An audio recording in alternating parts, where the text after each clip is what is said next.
IPL, IPL, IPL, the clock ticking in the background, and the chants of IPL buzzing your ears.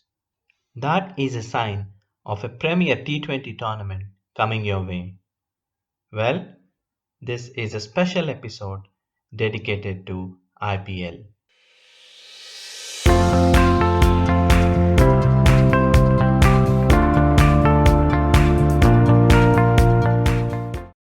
Hi, this is Sridhar Bhamidi. And you're with Christians. Welcome to our fourth episode of FlashCric's House Stat, your window to the world of cricket. While the old rivals battle it out in the secure bubbles in Southampton and Manchester, the rest of the world are looking forward to one tournament. The Indian Premier League is so notorious for its pulling power that even the T20 World Cup has to be postponed. We are not complaining because starting from the 19th of September, all of us are in for a treat. Joining us today on this special IPL preview episode is Charbel Coorey of Crick Blog fame. He's one of the well-known cricket voices floating around and brings a lot of experience and analysis to the fore. Charbel, happy to have you with us today. Thank you for having me, guys. I really appreciate the invitation and I'm looking forward to this.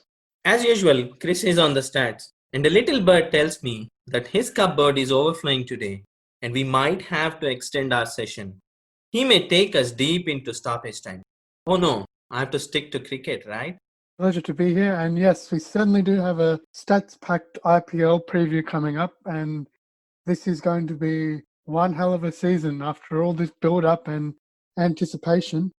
So before we get into the IPL discussion, Charbel, why don't you enlighten us on what Crick Blog is and how it came into being? Yeah, sure. So Crick Blog, I started it up a couple of years ago just as a personal blog. It was only on a free blogger account on Google. And the reason why I started it because I couldn't play cricket anymore. I suffered too many injuries. So I had to stop playing. Fair share of hamstring tears and stress fractures in the foot as a pace bowler. So, my thinking was, how am I going to stay involved in the game somehow? I really want to express my love for the game in some way. And I enjoy writing. I enjoy putting content together. I love cricket, of course. So I thought, why not combine the two and have my own blog? And now, thankfully, it's beginning to grow nicely. And I've got some writers and other passionate fans on board with me. So very blessed. And no, it's going well, thankfully. So very happy. Journeys like yours always inspire people. Moving on to our topic for today. Before I check with you on Srini Mama and his beloved CSK, how big is IPL Down Under for players, viewers, as well as broadcasters? Yeah, I think it's definitely growing down under. I think, like England, I think there was a bit of skepticism when the IPL first started, say 12, 13 years ago now. With the traditionalists thinking, oh, this thing's going to ruin international cricket, or there's no room in the game for this sort of stuff. But I think, Australia and like England as well, they've grown to like the IPL more and more. And I think this season in particular, I was actually listening to a podcast yesterday and it's two Australian guys talking. And one of them was saying he's really looking forward to the IPL this year because of the lack of international cricket this year. And we all know what's going on there. So I know the broadcasters the last couple of years have brought the IPL back on board in Australia. I think it's definitely welcomed with more open arms than in the past. Right. BCCI made sure that there's no longer any international cricket in this window, right? So that's a positive for the tournament. Of course, yeah, because you get the big international players and it just takes the tournament up to another level, doesn't it? We've got a problem here in the Big Bash in Australia where there's a real worry we can't get that international quality players here. There's a little bit of a problem with the broadcasters in Cricket Australia at the moment in terms of, well, if the quality of cricket's not going to be great, I want a discount on my broadcasting deal. There's no problem with that in the IPL. You get the high quality of player there. One man who's creating a lot of discussion is Suresh Raina. He's flown back to India from the UAE bubble. Well, the real story is not known, but assuming it is due to the mental health concerns over playing in a bubble, what's your take on that, Charbel, and how should the franchises go about that, taking care of their players? Yeah, I think with cricket calendars so packed, usually, in comparison to this year, and as well as the rise of social media and things like that, the mental health of players is actually more important than ever. And that's even more so now when you've got players stuck in a bubble. So I think the franchises have got to put a lot more focus on the mental well-being of the player and worry not only about the player's performance from a cricketing sense, but also how that player is doing. I think I think each franchise needs to have a person within the staff there to make sure that the players and the staff members there are doing okay. I know Cricket Australia are actually looking for someone at the moment as a mental health specialist who's going to work with the players to make sure that their mental health is okay. I think it's important that you encourage the players to talk about what they're going through. That's very, very important, and make sure that they know and they feel that they have the support there with them on tour, because it's going to be a challenge. You're going to be away from your family for a while. You're going to be in a bubble. There's always the pressure to perform. So you need to have that confidence to know that, you know, as a player, I can go and talk about what I'm going through and have that support there. I think that's very important. The franchise has got to put a lot of emphasis on that, particularly this season.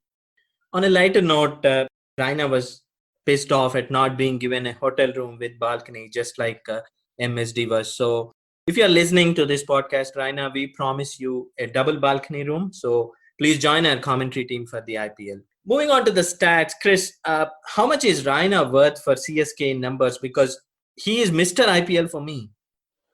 He certainly is a huge part of CSK, and there's no doubt that they'll miss him. He's got nearly 200 matches of experience under his belt, which is incredible in something like IPL. 5,000 runs and more to his name, an average of 33, and 38 50s, which is a remarkable effort in IPL. Just for one franchise league alone, 38 50s is almost beggars belief. I know you have conveniently taken out that time when CSK was banned, but I don't blame you for that. You are one of those yellow fever guys, right? Yeah, certainly. They will miss him. And I mean, obviously, there are a few seasons where they were banned, and that's something that they'll be disappointed about because they are a club with a proud record. But given that they do have such a proud record, you'd expect them to step up to the plate and do well even in his absence. Right. I live close to Chennai and I can see the disappointment right there because Chepak is always full with yellow, and this home advantage and the fervent support has always pushed MSD's team. So my take is that teams will struggle in this season without audience support, especially teams like Chennai Super Kings and the Rajasthan Royals. But I'd like to hear you out, Charbel, on this. What do you think are going to be the team's struggles without home support? Yeah, potentially early on in the tournament, I think teams might have to adapt to the different environment. That might take them a little bit of time. I think the bigger concern, personally for me, I think, apart from home support, is a lot of the players haven't had a lot of top-level cricket in months because of, you know, the situation around the world. So can the players in the different franchises hit the straps straight away and nail their plans and execute what they want to do straight away? I think that's a big challenge. Not having the home support there, of course, you know, I think can be a difficult thing to adjust to. But I think as the tournament goes on and as the tournament heats up, I think that'll become less of a factor as it goes on. Early on, yes, but I think the players, there's a lot of quality in the tournament. So these players are good enough to overcome that little hurdle there. Right. Australia did that well. They came out of their bubble. They went straight away into the T20s with England, and they reasonably did well. They were almost on the verge of winning that. Yeah, should have won the series. Should have won it, to be honest. Blew it. One of my other colleagues here, he would have been jumping up and down with joy. He's an out and out bomb. Yeah, that would have been a fun discussion if he was on. I promise you that one day we will have with him, especially when England are down under for the Ashes and they're losing 4-0. I love that. That would be very good. Yeah. Coming to numbers, Chris, which teams are the most homesick, like Lionel Messi? Oh, okay, wait. I should stick to cricket, right? So which teams are the most homesick? Well, it's certainly a bit of a mixed bag because there are some teams with an excellent home record and there are some teams with a better away record than others. But probably the teams that tend to struggle away from home are the Royals and the Kings 11. So there's some teams like those two that just don't seem to get the job done when they're on away turf. Royals, they have that fortress down there in Jaipur, and they're absolutely royal, just like the name suggests. So I think it's something which has started with Shane Warne and it is continuing. So Charbel, you know whom to blame, right? I think this puts an emphasis on the captains of each side, because you don't have home support egging the players on, they don't have family support. How important is a captain going to be in this year IPL? So important, I feel. I think leadership as a whole is very important. It goes back to that point I was making earlier about the mental health and not only caring about the player's cricketing ability, but also taking care of the player as a person and being there for your players and making sure they're okay. Of course, tactically, the captain's got to be good. How's he going to get the best out of his players without the home support there? How's he going to get the best out of his players when they haven't played for a little while? And make sure that they're always upbeat and motivated and things like that. So someone like MS Dhoni, I know there's a bit of doubt about how CSK will go this year, but I think when you have someone like MS Dhoni in the ranks, an amazing leader, a brilliant captain, someone like that is a massive advantage to have in an environment like this. And Rohit Sharma as well, he's been a wonderful captain for Mumbai. And a reason why they're so highly rated is because of Rohit's captaincy. And that will be tested and it will come to the fore this season, I feel. And if the other franchises are going to do well, I think the captain's got to lead from the front, not only from, performing well with bat or ball, but it's also how well they lead the team tactically and also being there for the players. Absolutely. So Virat Kohli, we don't want just your runs, because RCB has been crying out for a title, man. Please do something, get your team on the ground. Yeah, I will say something about RCB. Kohli, we know what ability he has with the bat and we can back him to score a lot of runs this year, but it's important that RCB back their players. A lot of the time over the years, what they've struggled is with continuity. They haven't stuck with a particular 11. They're always chopping and changing, and that's really affected their performance and a key reason why they've underachieved over the years. So coming back to captaincy, it's not only about your own performance as a batsman or a bowler, but it's also how you manage your troops and getting the best out of them. And I think if RCB in particular are going to do well, it's going to come down to, how well that new management and Virat Kohli are going to manage their troops this year,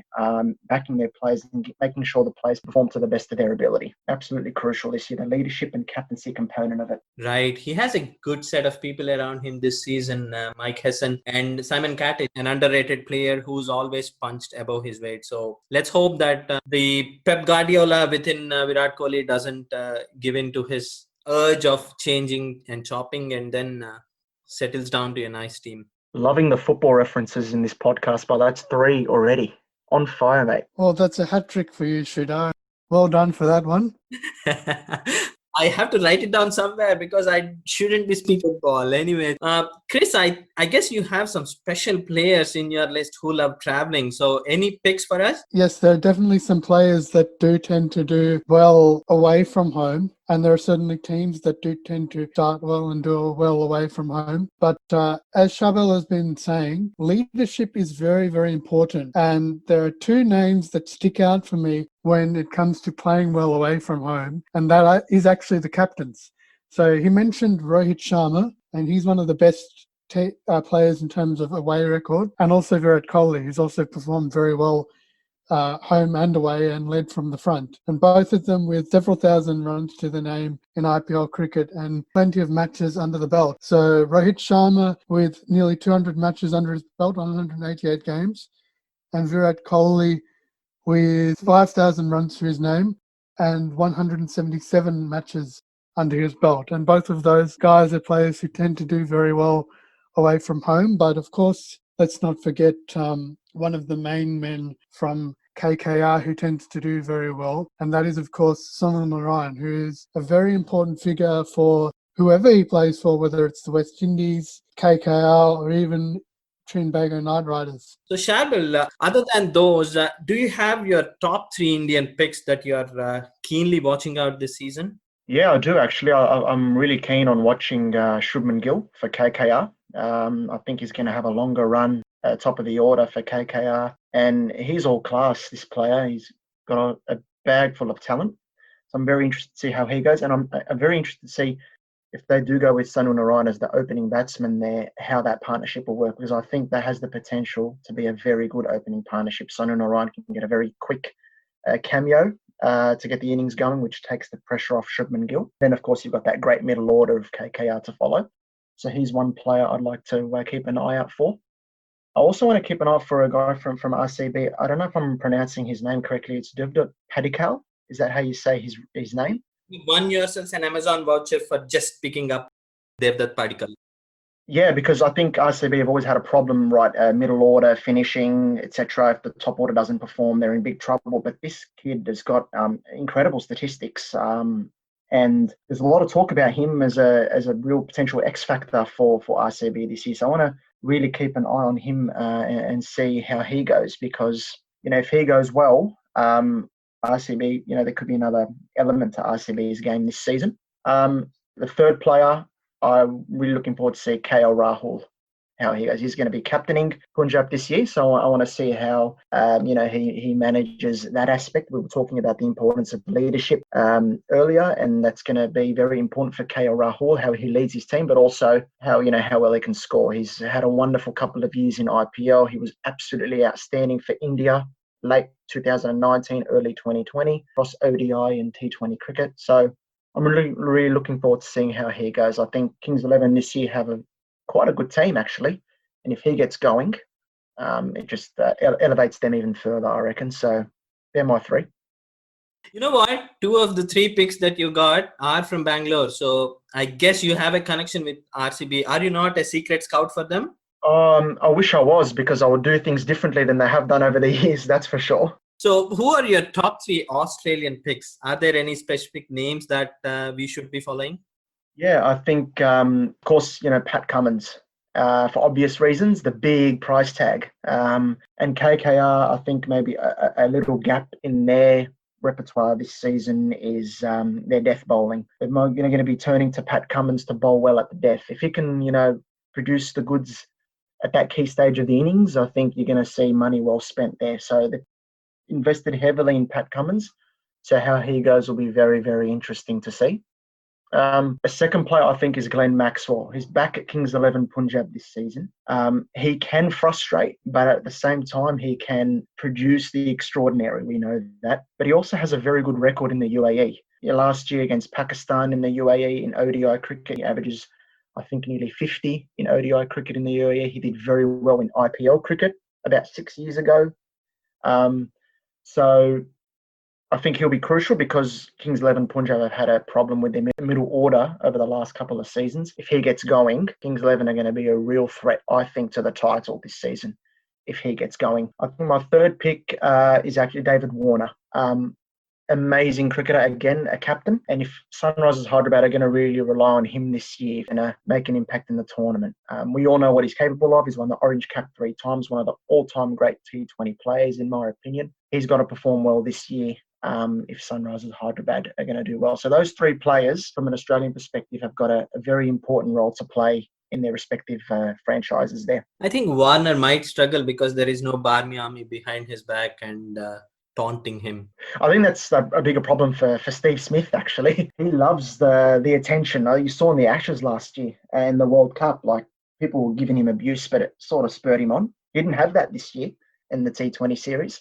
Didn't score runs. It's a great pleasure to interact with you, Charbel. But before we let you go, what are those 2 things that you like about FlashCric coverage? You know what? It's for the fans, by the fans. You know what I mean? I'm a really big believer of that. You've got genuine cricket supporters sharing their insights on social media, interacting with other fans. I think that's what you guys do very well.